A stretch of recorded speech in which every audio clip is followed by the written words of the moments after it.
আসসালামু আলাইকুম। এখন শুনবেন সংবাদ শিরোনাম। উন্নয়ন, নিরাপত্তা ও গণতন্ত্রের পক্ষে নিজ নিজ এলাকায় ভোট চাইলেন মির্জা ফখরুল সালাউদ্দিন আহমদ। মেহেরপুর ও কুষ্টিয়ায় জামায়াত আমিরের নির্বাচনী জনসভা, বললেন দেশ আধিপত্যবাদের কবলে পড়লে হাদি আবরাররাও ফিরে আসবে বারবার। সবার জন্য সমান ফিল্ড আছে বলেই প্রার্থীরা প্রচারণা চালাতে পারছেন, মন্তব্য ইসি সচিবের। আজ থেকে সারা দেশে পাঠানো হচ্ছে পোস্টাল ব্যালট। নির্বাচনী প্রচারণায় সরগরম খুলনা 2 আসন, নগরবাসীর সমস্যা সমাধানের আশ্বাস প্রার্থীদের। পটুয়াখালীতে 10,000 কর্মকর্তার প্যানেল চূড়ান্ত করেছে ইসি। এতক্ষণ শুনছিলেন সংবাদ শিরোনাম, এবার বিস্তারিত।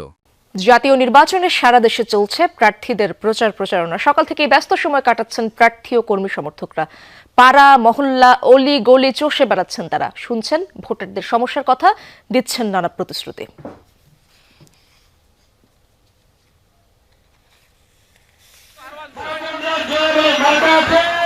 প্রচারণার পঞ্চম দিনে আরও সরব নির্বাচনী এলাকাগুলো। প্রতিশ্রুতি নয়, জনগণের প্রত্যাশা পূরণের অঙ্গীকার করছেন প্রার্থীরা। ঠাকুরগাঁও 1 আসনের বেগুনবাড়ি পাইকপাড়া ও পূর্ব বেগুনবাড়ি এলাকায় নির্বাচনী পথসভায় যোগ দেন বিএনপি মহাসচিব। বলেন, এবার প্রতিযোগিতা নৌকা আর ধানের শীষের মধ্যে না, তাই এবারের নির্বাচন একটু ভিন্ন। বিএনপি জিতলে সাম্প্রদায়িক সম্প্রীতি রক্ষা ও দুর্নীতিমুক্ত দেশ গড়ার অঙ্গীকার করলেন মির্জা ফখরুল ইসলাম আলমগীর।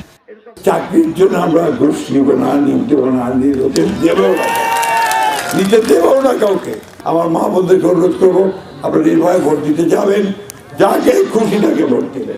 দেশের মালিকানা জনগণের কাছে ফেরত দিতে হবে, এমন প্রত্যয় নিয়ে কক্সবাজার 1 আসনে প্রচারণা চালাচ্ছেন বিএনপির স্থায়ী কমিটির সদস্য সালাউদ্দিন আহমদ। আগামী নির্বাচনে 12ই ফেব্রুয়ারির জাতীয় সংসদ নির্বাচনে, যে নির্বাচন বাংলাদেশের ইতিহাসের সবচেয়ে গুরুত্বপূর্ণ নির্বাচন, সেই নির্বাচনে আমরা দেশের শক্তির পক্ষে থাকি। দলমত নির্বিশেষে সবাইকে আহ্বান জানাবো, আমরা দেশের গণতন্ত্রকে শক্তিশালী করার জন্য এইবার আপনারা ধানের শীষের পক্ষে একটি ভোট দেবেন। ফেনী 3 আসনের মানুষের জন্য কাজ করার আকাঙ্ক্ষা নিয়ে ভোট চাইছেন বিএনপির ভাইস চেয়ারম্যান আব্দুল আউয়াল মিন্টু। জানান, উন্নয়নের ক্ষেত্রে স্বাস্থ্য, শিক্ষা, কৃষির উপর বাড়তি নজরদারি থাকবে। একই আসনে লড়ছেন জামায়াতের প্রার্থী ডাক্তার ফখরুদ্দিন মানিক। একটা ভোট দিয়ে যদি আপনারা সুযোগ করে দেন, তাহলে আমার বাপ মতো ভাইদের মতো আমিও আপনাদের সাথে সবসময় থাকবো ইনশাআল্লাহ। মানুষের কাছে দারুণ সাড়া পাচ্ছি, সবাই আমাদেরকে আশ্বাস দিচ্ছেন, সহযোগিতার ব্যাপারে প্রতিশ্রুতি দিচ্ছেন। গণসংযোগে ব্যস্ত বরগুনা 2 আসনের বিএনপি মনোনীত প্রার্থী নুরুল ইসলাম মনি। বাংলাদেশে আজকে ধানের শীষে জোয়ার এসেছে সারা বাংলাদেশে। কিছু মানুষ নির্বাচন বন্ধ করতে চায়, কন্ট্রোল করতে চায়, এবং সেইটা করার জন্য কিছু মানুষ পায়ে পাড়া দিয়ে ঝগড়া করতে চায়। কর্মী সমর্থকদের নিয়ে লিফলেট বিতরণ, গণসংযোগ করেছেন খুলনা 4 আসনের বিএনপি প্রার্থী আজিজুল বাড়ি হেলাল। খুলনা 3 আসনে আছেন রকিবুল ইসলাম বকুল। খাল খনন, রাস্তাঘাট সংস্কার সহ বিভিন্ন প্রতিশ্রুতি দিচ্ছেন জনগণকে। অন্যদিকে খুলনা 5 আসন চষে বেড়াচ্ছেন জামায়াত প্রার্থী মিয়া গোলাম পরোয়ার। তবে লেভেল প্লেয়িং ফিল্ড নিয়ে অভিযোগ তার। জুলাই যোদ্ধা চেতনার রক্তের সাথে তো আমরা ভালো আচরণ করতে পারলাম না, এটা মানুষ কনসার্ন। তো আমরা মনে করি যে আমাদের হাতেই ভোট দিতে হবে, ইনশাআল্লাহ হাই জয়যুক্ত হবে। চুয়াডাঙ্গা টাউন ফুটবল মাঠে জামায়াতের জনসভায় বক্তব্য রাখছেন আমির ডাক্তার শফিকুর রহমান। সরাসরি যাচ্ছি তার বক্তব্যে। কিন্তু মাথা নত করে নাই। সম্মানিত বন্ধুগণ, যে দেশের মায়েরা আবরার ফাদের মতো সন্তান জন্ম দেয়, আবু সাইদের মতো সন্তানকে জন্ম দেয়, উসমান হাদির মতো সন্তানকে জন্ম দেয়, সেই দেশবাসীকে ভয় দেখাবেন না। আজকে যুবকরা ঐক্যবদ্ধ হয়েছে পুরাতন এবং নূতন ফ্যাসিবাদের বিরুদ্ধে, এবং তার প্রমাণ রেখেছে দেশের 5টি পাবলিক বিশ্ববিদ্যালয়। আমরা নিশ্চিত বাকি সব বিশ্ববিদ্যালয় নির্বাচন হলে একই চিত্র ফুটে উঠত। তারা বলে দিয়েছে, আমরা আছি ইনসাফের পক্ষে, আমরা আছি ন্যায়ের পক্ষে। মেয়েদেরকে জিজ্ঞেস করা হয়েছে, তোমরা ওদেরকে ভোট দিলা কেন? বলছে, আমরা তাদেরকে আমাদের জন্য নিরাপদ মনে করি, এই জন্য ভোট দিয়েছি। যুবকদেরকে জিজ্ঞেস করা হয়েছে, তোমরা সব দলে দলে ভিড়ে ভিড়ে গিয়ে ওদেরকে ভোট দিলা কেন? বলে যে আমাদের আস্থা আছে, তারা যদি দেশ পরিচালনার সুযোগ পান তাহলে তারা বাংলাদেশকে বদলে দেবেন, আমাদের স্বপ্ন বাস্তবায়ন করবেন। এই জন্য তাদের প্রতি আমরা আস্থা রেখেছি, আমাদের ভোট দিয়েছি। আজকে কেউ কেউ দিশাহারা হয়ে মাথা গরম হয়ে বিভিন্ন কথাবার্তা বলছেন। একসাথে আমরা দীর্ঘদিন রাজনীতি করেছি, ওই দীর্ঘদিন একসাথে রাজনীতি করার কারণে তাদেরকে ক্ষমা করে দিলাম। তাদের মুখের থেকে ছোড়া অন্যায় অসত্য কথাগুলোর জবাব দেওয়ার সময় আমাদের নাই। আমরা এই দেশবাসী নিয়ে কি স্বপ্ন দেখছি তাই বলতে এসেছি।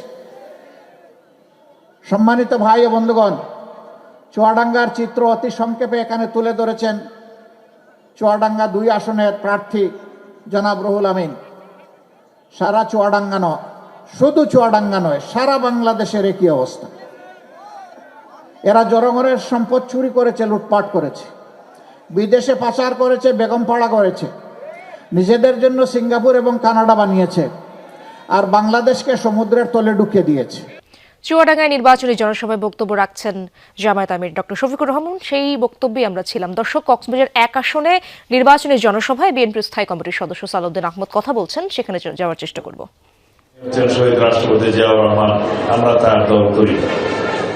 এই দেশ থেকে বাকশাল বিলুপ্ত করে, একদলীয় শাসন ব্যবস্থা বিলুপ্ত করে, শেখ মুজিবুর রহমানের প্রবর্তিত বাকশাল বিলুপ্ত করে 1979 সালে বহুদলীয় গণতন্ত্রের যিনি প্রচলন করেছিলেন, তার নাম শহীদ রাষ্ট্রপতি জিয়াউর রহমান।